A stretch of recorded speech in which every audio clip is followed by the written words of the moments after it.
Waalaikumsalam. Oke, selamat pagi semuanya, selamat pagi sobat Amazing GPN.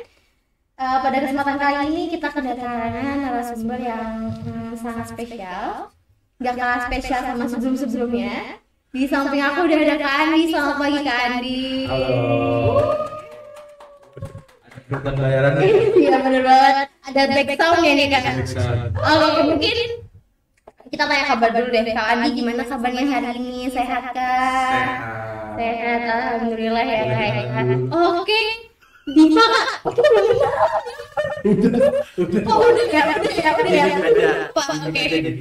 Saya Diva Kak yang jadi host kali ini. Iya bener gimmick banget. Nah, pada kesempatan kali ini kita berterima kasih dulu ya ke Kak Andi udah menyempatkan waktunya di tengah kepadatan jadwalnya untuk hadir di sini sharing-sharing kecil sama teman-teman sobat Amazing semuanya. Asik. Oke.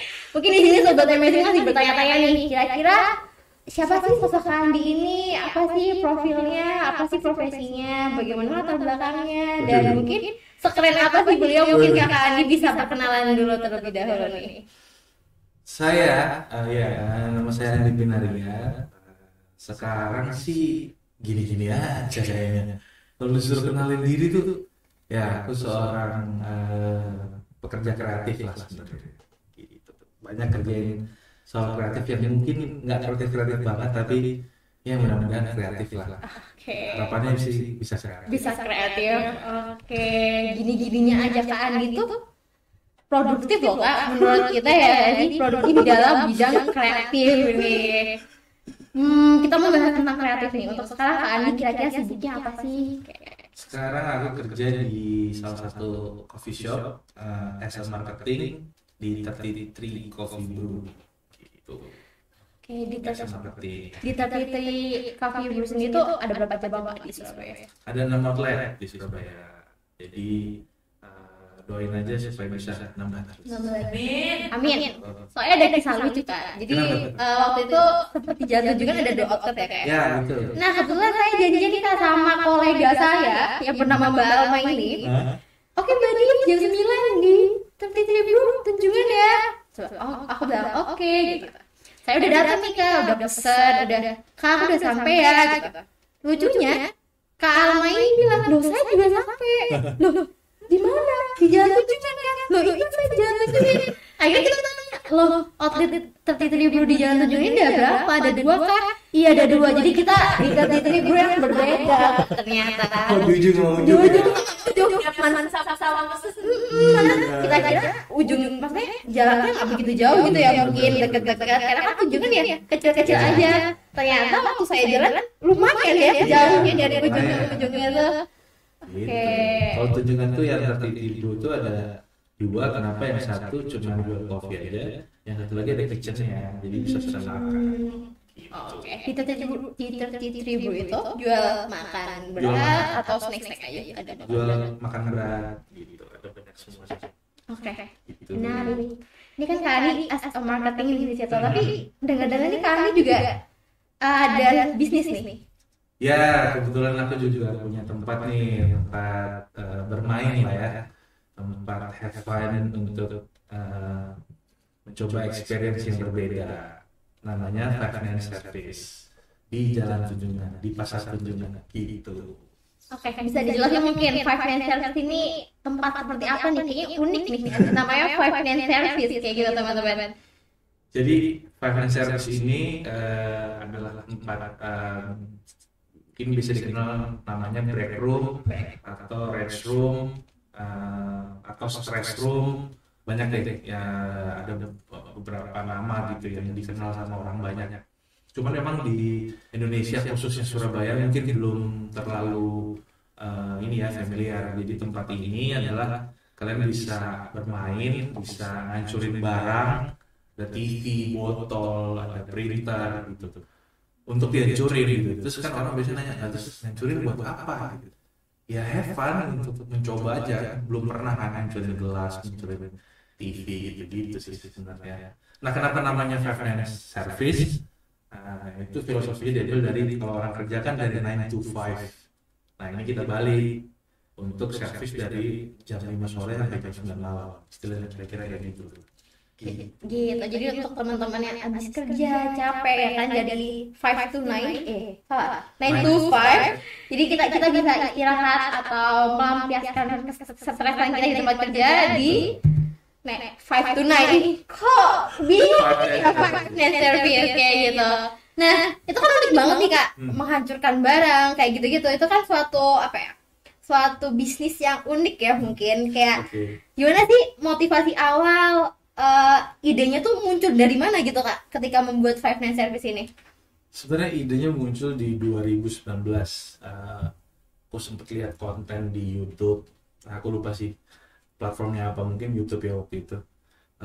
Ada di Jepang dan di Amerika tuh ada tempat yang bisa ngancurin barang, namanya break room. Itu seru banget. Aku kayak ada ya tempat kayak gini gitu. Itu kayaknya seru banget.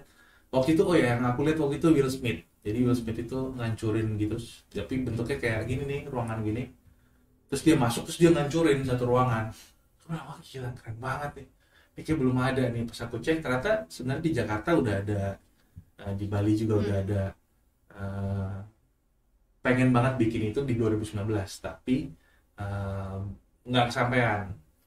Dan ternyata bener kan, pandemi 2020-2021 baru kesampaian sekarang nih 2022.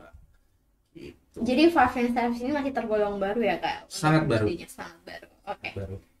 Nah, dengan kebaruan ini, dengan keunikan ini, dan di Surabaya sendiri, kira-kira peminatnya di Surabaya tuh untuk sampai sekarang apakah banyak ataukah gimana Kak? Jadi kalau awal pertama kita buka di bulan Oktober itu, Oktober 2022, yang datang itu kebanyakan influencer, jadi atau konten kreator lah, mereka pengen nyoba gitu kan, teman-temannya dan lain-lain. Tapi semakin kesini yang datang itu ternyata yang membutuhkan, yang ternyata tuh mereka tuh emang butuh tempat ini. Jadi udah datang diem, yang nggak apa namanya, yang nggak have fun gitu, tiba-tiba main tuh nangis, tak keluar baru dia senyum. Wah, kita jadi ngerasa kan, oke, ternyata orang Surabaya membutuhkan tempat ini gitu. Jadi sebenarnya lebih ke, kalau ditanya banyak peminatnya, sekarang lebih kepada orang yang butuh, bukan yang cuman sekedar have fun. Ya ada beberapa yang datang sama temennya, wah keren banget tempatnya ya, wah kayak kita main. Tapi secara persentase malah menurutku sekarang banyak orang yang butuh gitu. Udah cobain belum? Belum, makanya pengen banget nih gitu kan. Karena kan biasanya kalau misalnya kita lagi stres, lagi depresi, kadang kan ditahan-tahan sendiri, dipendam-pendam sendiri. Apalagi nih cocok sebenarnya buat teman-teman yang biasanya konsul di teman-teman psikolog. Ada nggak Kak kira-kira yang mau kerja sama gitu sama psikolog? Kan biasanya ada tuh yang obatnya tuh emang untuk dilampiaskan, jangan dipendam kayak gitu Kak. Ada. Jadi sebenarnya Five Nine Service itu kerjasama sama Dear Astrid. Jadi kenapa kita kerjasama sama Dear Astrid? Karena kekhawatiran kami tim terhadap orang-orang yang ternyata membutuhkan ini. Kayak tadi aku ngomong, misalnya dia datang nih, terus habis itu ternyata marahnya nggak kekontrol, terus barangnya udah habis tapi masih mukul-mukul misalnya, kan kita bingung harus ngapain. Atau ada yang datang tiba-tiba nangis gitu, apa harus kita lakukan? Kita nggak ngerti karena kita karena kita bukan ada basic di psikolog kan. Jadi kita kerjasama sama Dear Astrid untuk bikin panduan lah, bisa bilang pertolongan pertamanya gimana sih kira-kira kalau terjadi sesuatu sama customer gitu. Itulah akhirnya. Jadi customer datang, dia main, kalau kita lihat mereka ini membutuhkan, kita sarankan untuk ke Dear Astrid gitu. Tadi kan sempat disinggung juga nih Kak, terkait barang-barangnya habis. Barang-barangnya habis ketika lempar-lempar. Nah, fasilitas barangnya sendiri itu didapat dari mana Kak? Jadi gini, awal mula aku bangun Five Nine ini, sebenarnya yang pertama aku riset adalah barangnya dulu, aku dapetnya dari mana, lalu limbahnya mau kemana. Nah, barang-barang ini adalah barang-barang yang semua itu bisa di recycle. Jadi kayak misalnya barang-barang elektronik ini sebenarnya emang barang yang harus didaur ulang gitu ke elektronik lagi. Nah, daripada didaur ulangnya dihancurinnya cuman gitu-gitu aja, nah ini ada tempat nih yang kita bisa ngancurin tempatnya. Maksudnya barang-barang itu kita bisa hancurin, setelah itu barang itu didaur ulang lagi. Jadi kalau tanya dapat dari mana, ya dari tempat-tempat pembuangan ini, barang-barang rongsokan ini, barang-barang elektronik ini. Jadi kerjasama gitu Kak dari situ. Kerjasama. Itu tuh ketika kerjasama, apakah kita membeli di sana ataukah ya udah pakai aja gitu? Ada beberapa yang dikasih, ada beberapa yang kita beli. Jadi kita tampung lah orang-orang yang mungkin mau buang barang-barangnya, ya kita tampung. Ada yang emang kita beli juga dari para pemasokin. Jadi sebenarnya sekarang sih akhirnya orang jadi tahu nih kalau orang nyari TV tabung rusak tuh pasti Five Nine nih. Nah, mungkin lagi gitu tuh pasti kayak gitu tuh. Jadi orang-orang rombeng-rombeng tuh udah pada ngerti gitu. Jadi tinggal cepet-cepetan aja. Siapa yang dapat, kalau kita yang dapat mungkin jadinya gratis kan kalau orang mau buang TV-nya gitu. Tapi kalau si rombeng yang dapat ya udah kita beli. Kita beli dari rombengnya gitu ya Kak. Oke. Jadi bocor nih. Oh iya. Ya ampun, maaf ya Kak. Maaf Sharing, ya. kan? Sharing kan teman-teman kali aja tuh gimana deh? Betul, sharing is caring. Siapa tahu di kota-kota lain pengen bikin. Banyak pengen bikin ya, bener banget. Tadi sempat disinggung juga ketika pertolongan pertama bersama dengan Dira Street. Oke. Nah, dari Dira Street sendiri tuh ketika ada customer yang datang, dia mantau di situ, ataukah ketika kita merasa oh ini harus diarahkan ke Dira Street nih, baru kita arahkan kayak gitu kan? Ya tadi yang aku sempat singgung. Jadi sebenarnya yang dilakukan di Dira Street itu mereka bikin panduan pertolongan pertama dulu nih. Kira-kira di saat tadi itu misalnya orangnya nggak bisa mengontrol emosinya, apa yang harus kita lakukan? Itu udah ada tahap-tahapnya. Nah, setelah kita udah tahu, setelah dia udah tenang, udah bisa diajak ngobrol, baru setelah itu kita arahkan. Mungkin kakaknya butuh teman ngobrol atau butuh orang profesional, baru kita arahkan ke Dira Street. Jadi sebenarnya tahapannya masih belum sampai Dira Street yang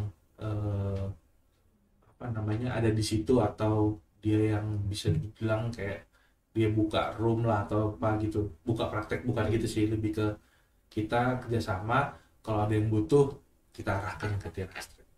Oke, jadi teman-teman nggak perlu khawatir ya kalau misal ke Five Nine Service, karena itu tuh udah ada panduan dari profesional kayak gitu. Oke. Ya, gitu. Mungkin teman-teman ini masih bertanya-tanya nih sobat-sobat amazing, kira-kira boleh spill nggak detail paket atau tarifnya di Five Nine Service itu seperti apa? Jadi di Five Nine Service harganya mulai dari 15.000 sampai 250.000. Nah, 15.000 itu apa? Itu botol. Jadi kalian bisa beli botol. Yang paling mahal tuh ada TV-nya gede banget. Ya lebih kecil dari ini lah dikit, tapi TV tabung. Gitu.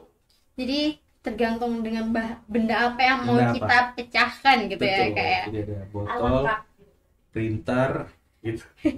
Alat.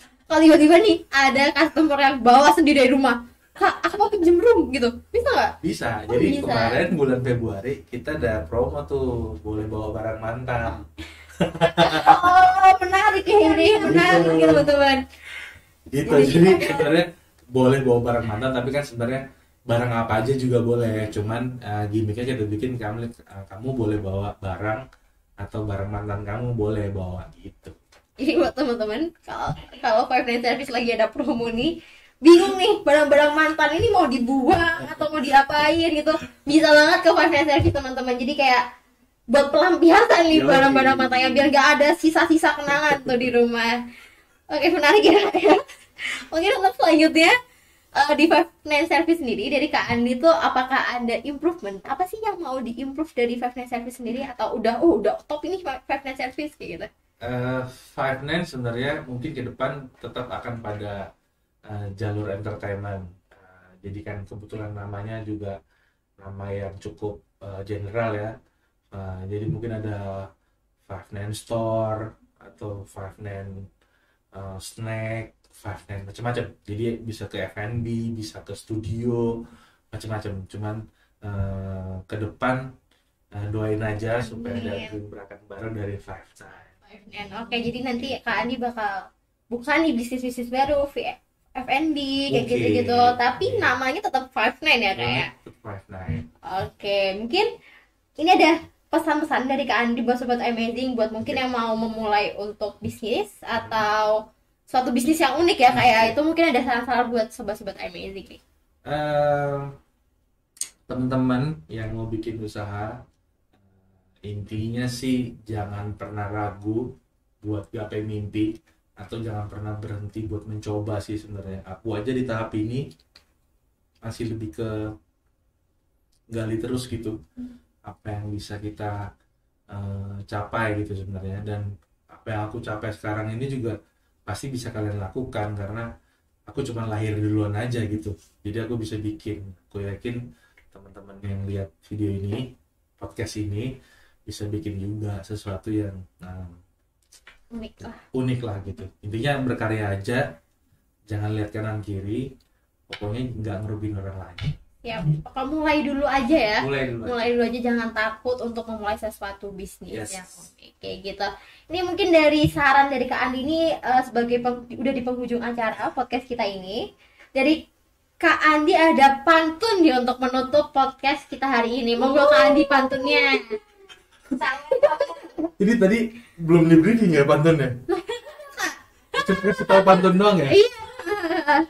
Monggo, karena di podcast Amazing AJPN tuh uniknya dari kita adalah ada pantun nih di ujung acara gitu. Oh, aku baru lihat cluenya ya. Oh iya. Aku baru lihat itu ya. Oke. Udah. Oke. Oke, kita hitung ya. 1, 2, 3. Cari Belum. cari duit buat beli manggis. Cakep. Kalau yang bosi ya ke finance service.